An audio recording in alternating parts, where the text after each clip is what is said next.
Hola, bona tarda a tots i totes. Benvinguts a aquest acte que ofereix Pan i Roses, preparat des de Pan i Roses, Contracorrent i la CRT, que són organitzacions anticapitalistes revolucionàries pertanyents a la fracció trotskista de la Quarta Internacional. I el tema que ens porta aquí és començar a discutir i parlar sobre un feminisme capaç d'enfrontar l'extrema dreta. I hem decidit fer aquesta xerrada perquè trobem necessari discutir i pensar sobre quin feminisme cal construir per afrontar tots aquests discursos i polítiques reaccionaris i trampistes que estan en auge aquests últims anys. I davant aquest avanç, que és normal que sorgeixi la pregunta de com afrontar l'extrema dreta, sobretot per part dels sectors que més la patim, com poden ser les dones treballadores. D'aquesta manera, i la companya Verònica ho explicarà bé, però trobem que és necessari plantejar aquest tema perquè ens sembla interessant pensar en el paper que han tingut les diferents corrents neoreformistes, sorgides sobretot durant el darrer període de crisi, que més que ajudar han suposat un fre o un límit a les reivindicacions de les dones, la joventut i la classe treballadora, plantejant una espècie de gestió humana o decent al capitalisme i alimentant les il·lusions d'un canvi des de dalt que mai arriba. I no només això, sinó que manté o profunditza la misèria. Uns exemples d'això són els casos de la CIES, de la llei d'estrangeria que segueix vigent, la llei Mordassa, la reforma laboral o ara la futura implementació de la llei Castells, que suposa un pas més cap a la elitització i la privatització d'una universitat que ja venia tocada del Pla Bolonya, que va suposar la consolidació d'un model d'universitat que expulsava desenes de milers d'estudiants de la classe treballadora al mateix temps que obria pas a la ingerència absoluta de les grans empreses en els assumptes de la universitat. Un model que ja havia estat avançat el 2001 amb la llei orgànica d'universitats del PP d'Aznar, que també generaria un ampli rebuig i mobilitzacions estudiantils i de docents i treballadores. En aquest sentit, nosaltres pensem que la lluita contra l'extrema dreta i les idees més reaccionàries del patriarcat també és lluitar contra el capitalisme i aquestes direccions polítiques autodenominades progressistes o feministes que mantenen l'explotació i l'opressió amb una cara, una aparença potser una mica més amable, però que ens segueix condemnant a un futur de precarietat i misèria i a més aplana el camí per a l'entrada de projectes polítics reaccionaris i d'extrema dreta. D'aquesta manera, també cridem a l'organització i a la presa d'un paper actiu en la lluita per les nostres reivindicacions, com per exemple, i ara en concret, tota la moguda que s'està organitzant des de les assemblees de facultats per preparar la vaga contra aquesta reforma universitària, la LOSU, que serà el dia 16 de desembre. I dit això, li dono la paraula a la companya Verònica, que farà la xerrada. Moltes gràcies.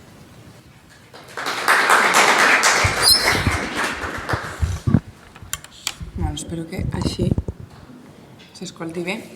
Bé, gràcies per haver vingut també a la xerrada.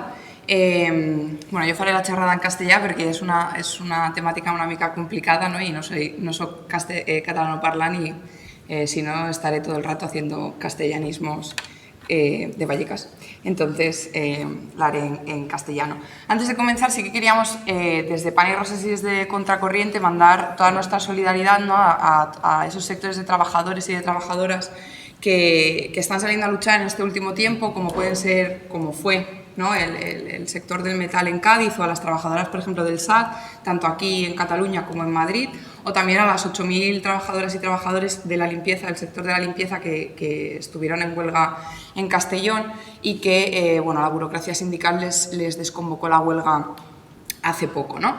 Bueno, como comentaba Andrea, la lógica de esta charla es un poco analizar la situación actual, desgranarla, ¿no? Y ver qué relación tiene con esa pregunta, ¿no? que aparece también en el cartel de la charla y que mencionaba Andrea, que era el cómo enfrentamos a la extrema derecha y cómo el movimiento de mujeres y el movimiento feminista tiene un papel en esa pelea, ¿no? contra la extrema derecha.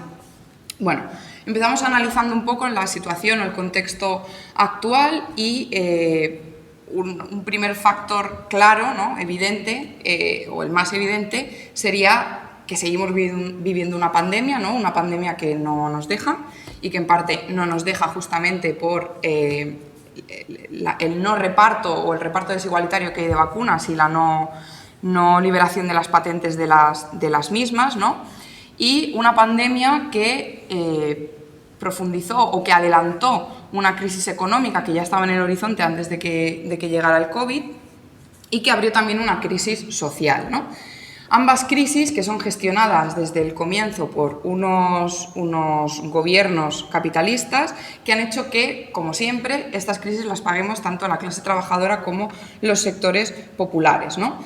Si en este análisis de la pandemia podemos ver varias cosas que se ponen sobre la mesa en este periodo, ¿no? Y una de ellas que atañe directamente a la pandemia son los años de recortes, ¿no? Que han sufrido tanto la sanidad como la educación como los servicios sociales, y cómo estos recortes los ejecutan los mismos partidos que gestionan la pandemia, ¿no? Como a nivel del Estado español está el PSOE, como a nivel de otras comunidades pues tenemos al PP, o como aquí incluso tenemos a Esquerra Republicana y a lo que es Junts per Cat, ¿no? Que también han estado años profundizando los recortes en los servicios sociales, ¿no?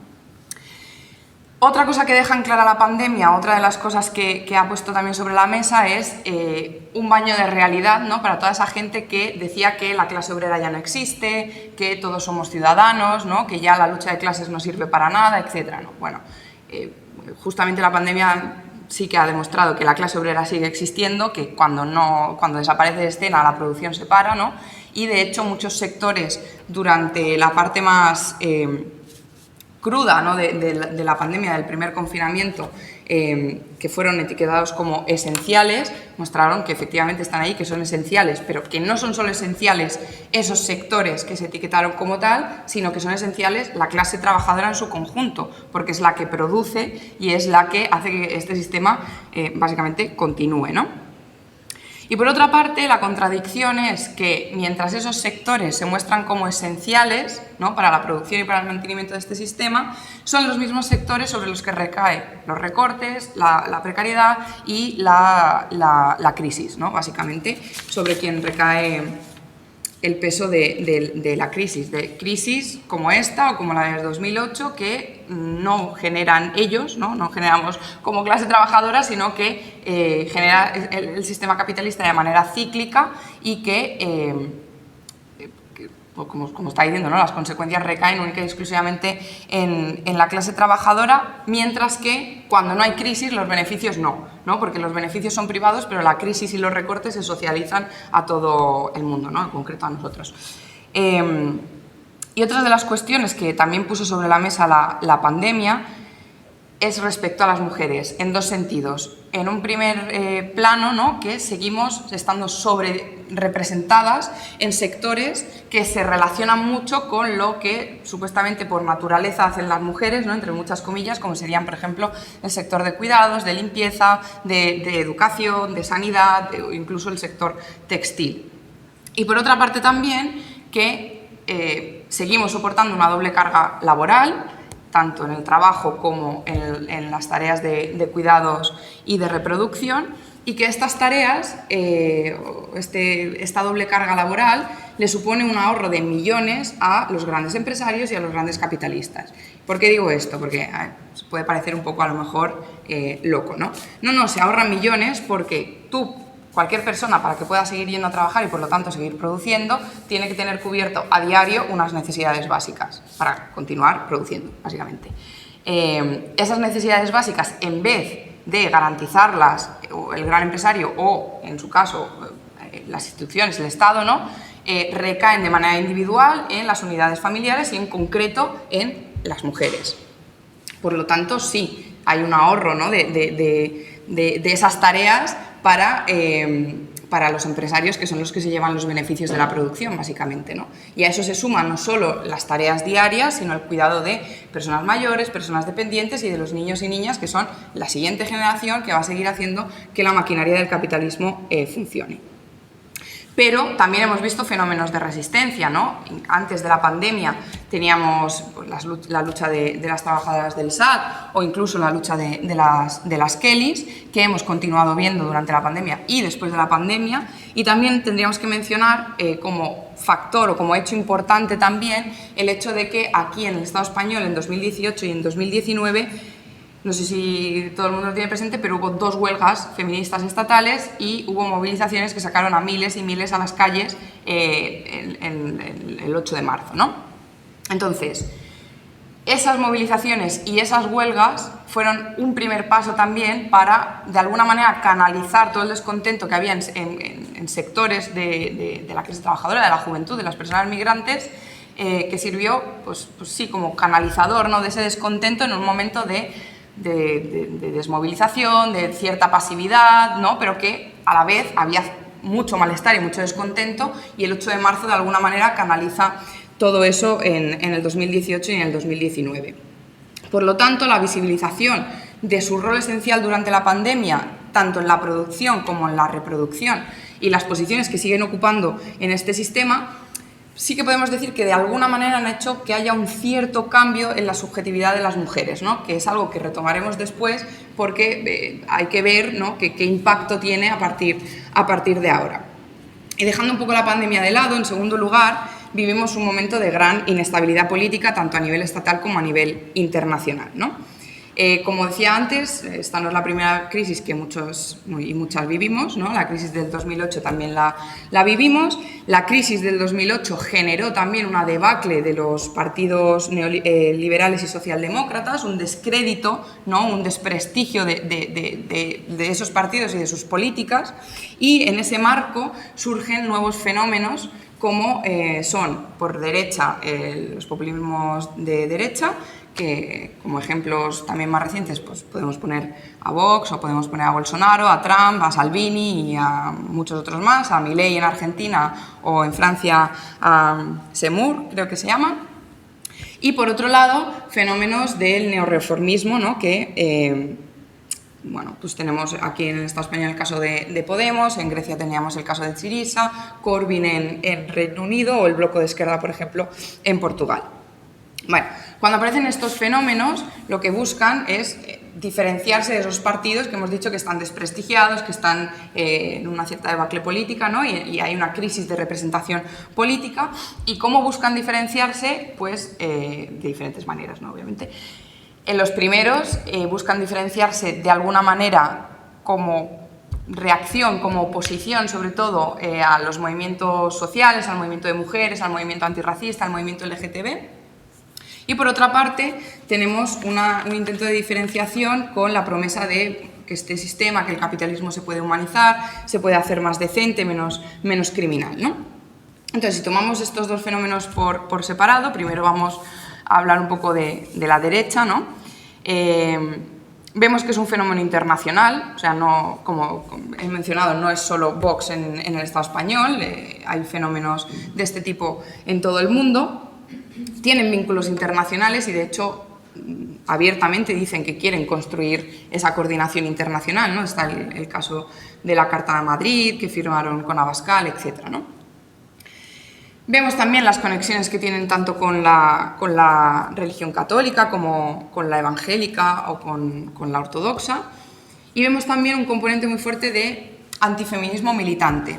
Es decir, hay diferentes vertientes, eso es así, pero todas tienen en común su oposición y su lucha contra la ideología de género, ¿no?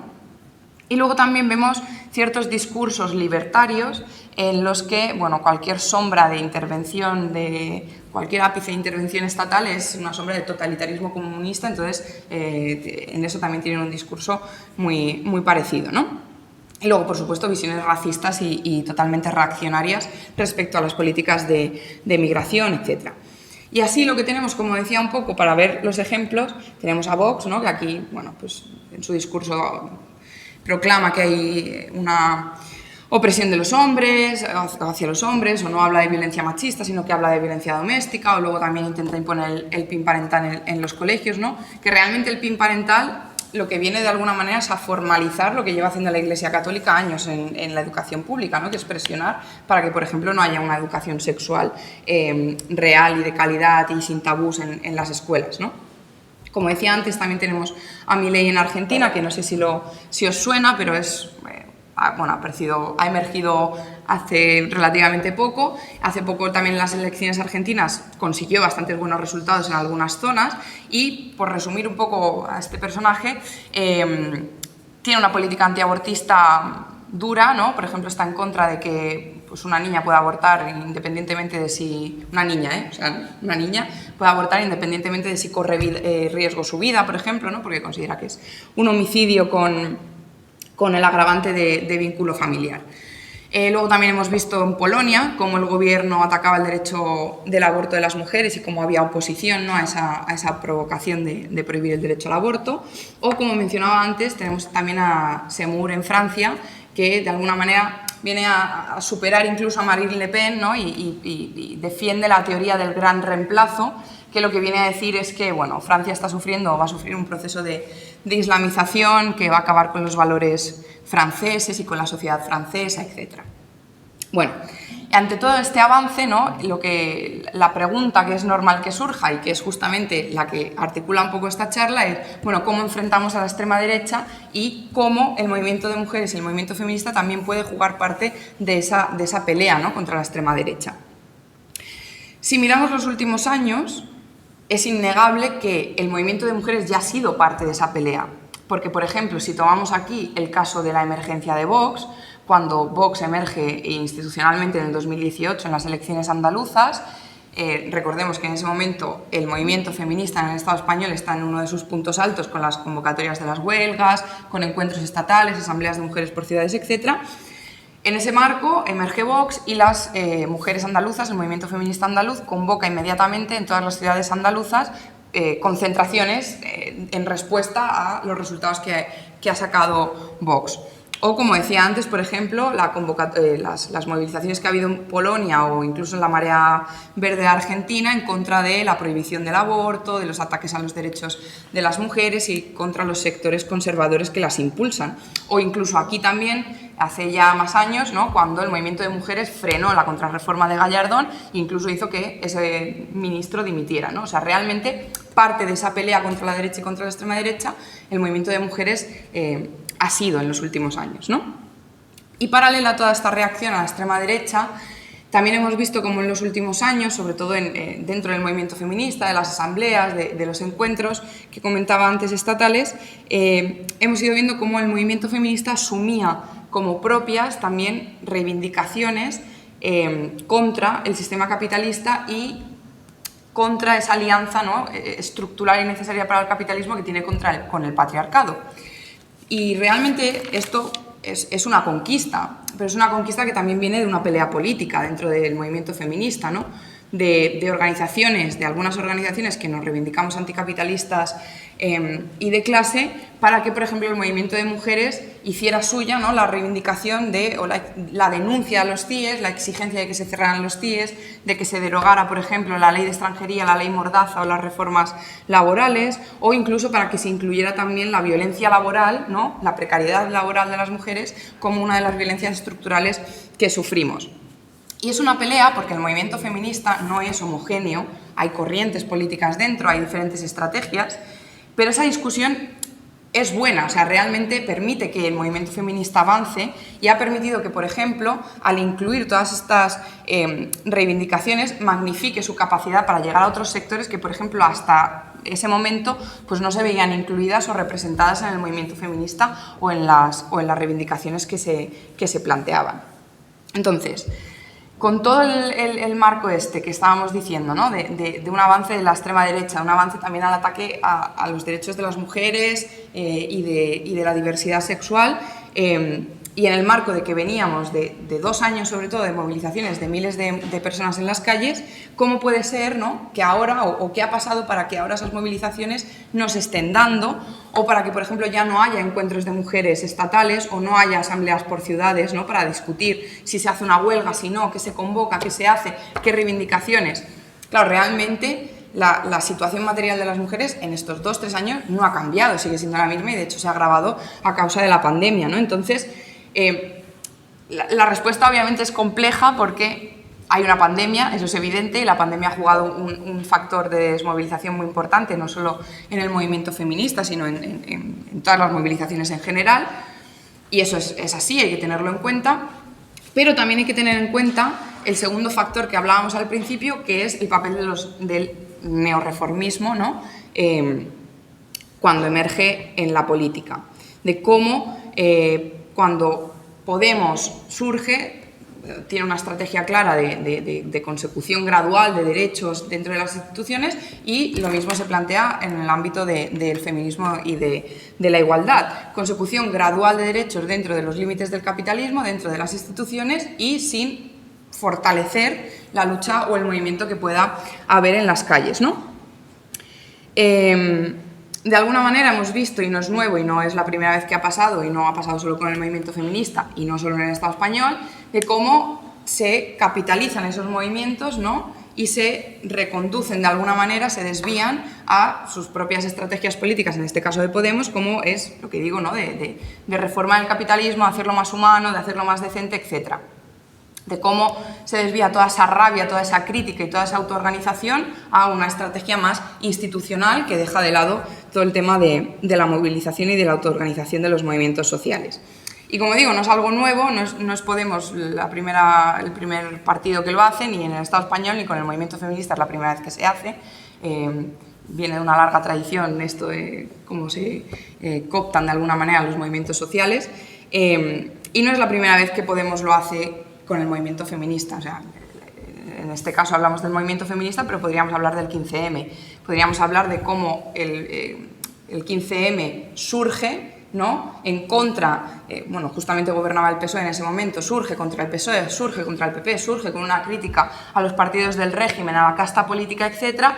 Podemos se sube a toda esa crítica y a ese movimiento, ¿no? Con un discurso de asaltar el cielo, ¿no? En la política nueva, en la política contra la casta, etcétera, pero han acabado gobernando con la misma casta a la que le hicimos el 15M en 2011, ¿no? Entonces, bueno, es un poco la situación que hay. Y de hecho hace unas semanas, bueno, hace ya un tiempo, Yolanda Díaz, que como si estáis viendo, ¿no? Está posicionándose también como relevo del neorreformismo en el Estado español, hizo una propuesta, ¿no? De Frente Amplio Político, y hace unos días, una semana o una cosa así, se hizo un acto en Valencia, ¿no? Donde presentaban esta propuesta de Frente Amplio. Lo hizo presentándolo también con Ada Colau, por ejemplo, o con Mónica Oltra, o con no me acordaré de la otra Mónica. Bueno, con otras políticas, ¿no? Para sentar un poco las bases de lo que sería este proyecto de Frente Amplio. Y bueno, en este acto lo que pudimos escuchar, por ejemplo, entre muchas de las cosas que se dijeron, es que se iba a hacer política en femenino, ¿no? Y que vamos a caminar juntas desde la escucha y el amor. Claro, en definitiva era un discurso vacío en sí mismo, ¿no? Que no significaba mucho, y que además a mí me llamaba la atención porque también tiene mucho de feminismo de la diferencia, ¿no? De esos valores también que tradicionalmente se nos ha dado a las mujeres del amor, del respeto, de la escucha, bueno, un poco de los cuidados, ¿no? Etcétera. Y también este discurso de las otras políticas que se iban a hacer ahora en femenino y tal, planteaban o lo ligaban mucho también al combate de la extrema derecha, que por eso lo traemos aquí, porque era interesante para plantearlo en la charla, ¿no? De cómo combatir a la extrema derecha desde esos valores femeninos que son el sosiego y la comprensión, ¿no? Como dijeron ellas, no lo planteo yo, ¿no? Y bueno, como esta lucha, por supuesto, se hacía dentro de las instituciones, dentro de las mismas instituciones que son las que han parido de alguna manera a la extrema derecha y las que le siguen dando alas a día de hoy, ¿no? Y su propuesta para enfrentarla, la voy a leer, es muy corta, pero me parece interesante para luego que se vea un poco también la contraposición. Es muy corta, ¿eh? Dice: optamos por contestar a la extrema derecha desde el respeto. Cualquier demócrata basa su forma de hacer política en convencer al otro. Hay que escuchar para tratar de entender al otro, y cuando solo sueltan bulos y soflamas hay que desmontarles. Vamos a contestar desde el respeto, el sosiego absoluto, y vamos a plantarles cara.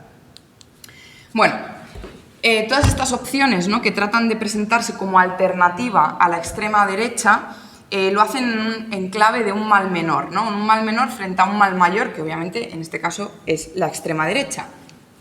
Y lo que no podemos negar, obviamente, es que la idea del mal menor responde realmente a una preocupación real, ¿no? Por ejemplo, de las mujeres o de la diversidad sexual o de las personas migrantes, que son el principal foco de ataque de la extrema derecha y que realmente ven o sienten, ¿no?, que si la extrema derecha gobierna, sus derechos se van a ver totalmente anulados prácticamente, ¿no? Pero también es verdad que esta estrategia, ¿no?, del mal menor no es eficaz a la hora de enfrentar a la extrema derecha, porque realmente despeja el camino a la extrema derecha. Siempre, o sea, pensamos que siempre va a haber un mal menor y un mal mayor, siempre. Siempre hay un mal mayor al que hay que anteponer un mal menor, ¿no? Entonces, yo he llegado a ver, y no creo que sea la única, cómo se justifica cualquier política, por más reaccionaria que sea, del gobierno más progresista de la historia, porque es que si no viene la derecha, ¿no? Entonces, cuando salen a defender a policías o cuando no han tocado prácticamente ni una coma de la ley Mordaza, ya, pero es que con la derecha estaríamos peor. Sí, pero la ley de extranjería se sigue manteniendo. La ley de extranjería se mantiene, los CIES se mantienen. No sé, por ejemplo, la crisis migratoria de Ceuta no la gestiona Vox, la gestiona el gobierno del PSOE y de Unidas Podemos. Entonces, realmente, quien está haciendo ahora mismo o quien está llevando a cabo ahora mismo políticas reaccionarias en estos últimos años, y que es el gobierno más progresista de la historia y es el que le está abriendo camino a una reacción de la derecha y a un avance de la derecha, ¿no? Como decía, son ejemplos el tema de la ley de extranjería o de las reformas laborales que se mantienen o los CIES o, bueno, ni hablar de que voten a Concepción Espejel al Tribunal Constitucional, que es una antiabortista declarada, ¿no?, y que tiene bastante empeño en condenar a todo el mundo por terrorista, pero son algunos de los ejemplos de las políticas que han estado llevando a cabo, ¿no? Pero aparte, la más sangrante o la más actual que podemos poner sobre la mesa es la gestión de la pandemia. Como decíamos al principio, todos los gobiernos a nivel internacional han hecho una gestión capitalista de la pandemia, es decir, en lo esencial han tenido una política igual, que ha sido no tocar para nada y preservar al máximo los intereses de las grandes fortunas y de los grandes capitalistas al coste que fuera. Y el coste que fuera era nuestra salud, nuestra vida, morir porque no había UCIs, porque no había respiradores o por lo que fuera. Entonces, esa es la gestión que han hecho. Y en todo esto se ha ido generando un caldo de cultivo en el que la extrema derecha se mueve a sus anchas.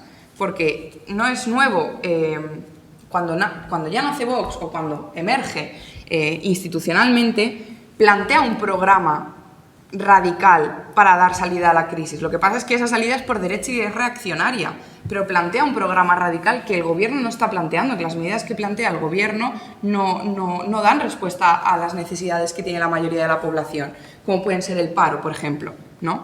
Entonces, en eso es en lo que me refería antes con lo de que abren camino a la extrema derecha, porque no están dando respuesta a las necesidades que tiene la clase trabajadora, los sectores populares, y por eso no nos puede asombrar que, por ejemplo, Vox se esté abriendo camino en barrios obreros y en sectores populares y ganando votos en esos sectores, ¿no?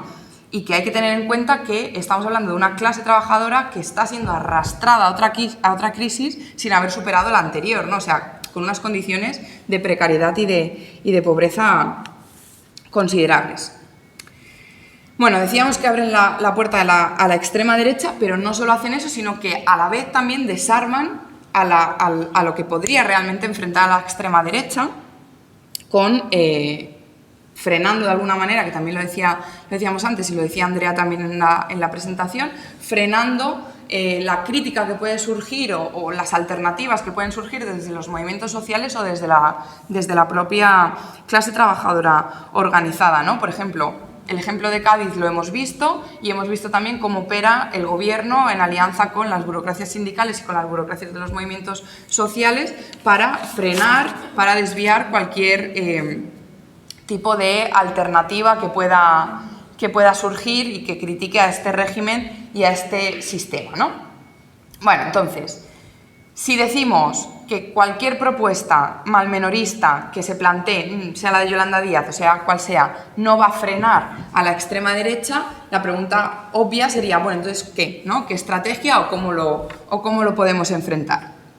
Bien, como decía antes, al principio, cuando he mencionado el tema de que hay un cierto cambio de subjetividad en las mujeres, lo retomamos ahora porque vemos a día de hoy que la pandemia ha hecho que se tome conciencia, ¿no?, de ese potencial, de esa ubicación como esencial dentro del sistema de producción y de reproducción, ¿no? Y también de cómo somos más conscientes también de lo que supone un avance de la extrema derecha, ¿no?, porque lo vemos a diario. Entonces, de cómo todo eso hace que también se empiecen a recomponer las fuerzas del movimiento de mujeres, de las trabajadoras, etc.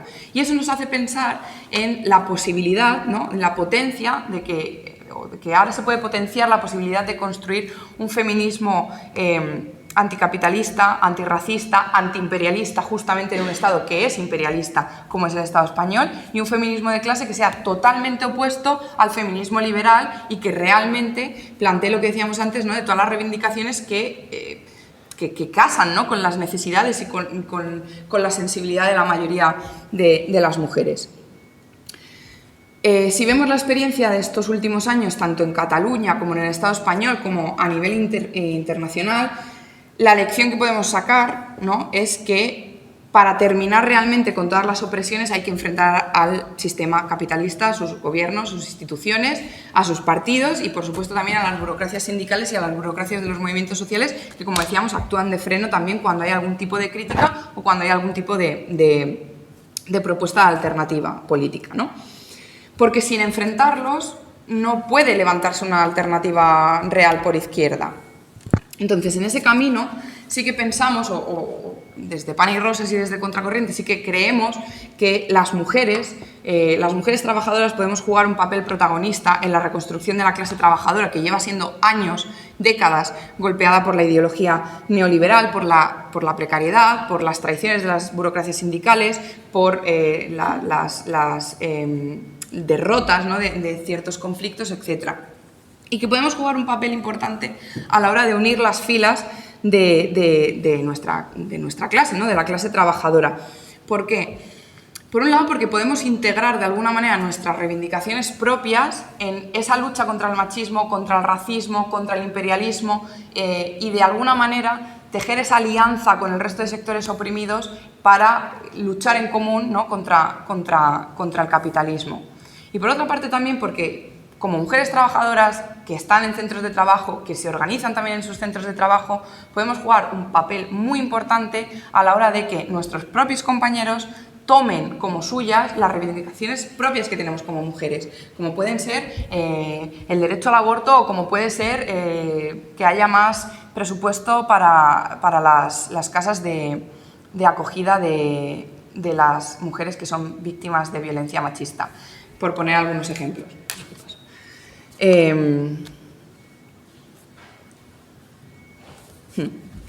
Vale. Sí. Ah, vale.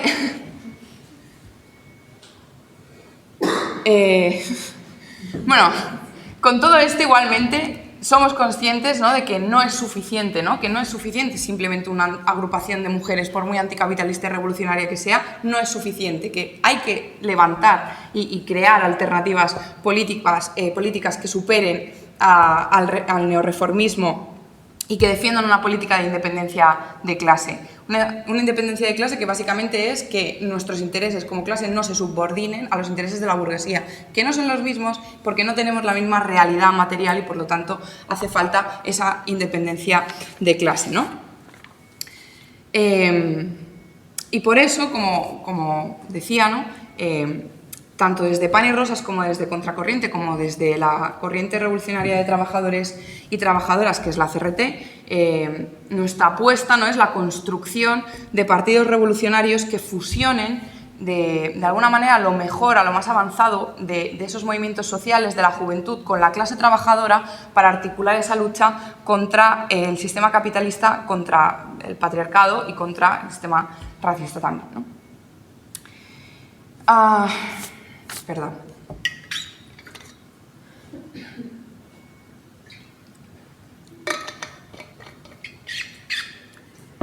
¿Y por qué hacemos tanto hincapié en la importancia de que la lucha de los movimientos sociales también sea una lucha contra el capitalismo, ¿no?, contra este sistema?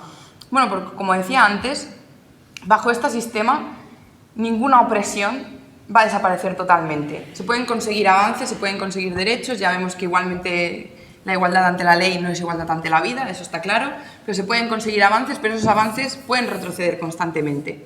Por ejemplo, el derecho al aborto avanza, retrocede, a veces destacado, a veces tal, ¿no? O sea, realmente ninguna opresión va a desaparecer por completo bajo este sistema y, por lo tanto, articular esa lucha para acabar tanto con el sistema capitalista como con el patriarcado, para, sobre sus cenizas, realmente poder empezar a pensar cómo construir una sociedad nueva, una sociedad donde no haya explotación ni opresión, donde no nos maten por ser mujeres, por ser trans, por ser gays, por ser migrantes, donde no se nos condene a una pobreza de por vida, a una precariedad de por vida, donde no estemos condenados a morir de frío en la calle o a morir en locales por no podernos pagar un alquiler, donde no tengamos un trabajo que nos permita llegar a final de mes, donde no seamos, en definitiva, explotadas y explotados desde que nacemos hasta que nos morimos, ¿no? Y podamos disfrutar realmente de la plenitud de una vida sin esas miserias, ¿no? Y por lo tanto, por esto, nuestra lucha es por un futuro mejor, obviamente por otra sociedad, por acabar con esta sociedad de mierda, pero también es una lucha por el pasado, en el sentido de que luchamos también teniendo en cuenta las experiencias y en mente a todas esas mujeres que murieron, todas esas mujeres que se plantaron, ¿no?, por luchar, por decir esta sociedad es una mierda, este sistema es una mierda, hay que construir uno nuevo, y lo hicieron, como lo hicieron en la Revolución Rusa de 1917, o como las trabajadoras y las jóvenes que se plantaron contra el fascismo y que siguen enterradas en cunetas en este país, o como las obreras que salían a hacer huelgas en el franquismo y a enfrentar al franquismo para defender sus derechos como trabajadoras y como mujeres, y en definitiva por todas aquellas mujeres que no han conocido otra vida que esta vida de miseria y de opresión.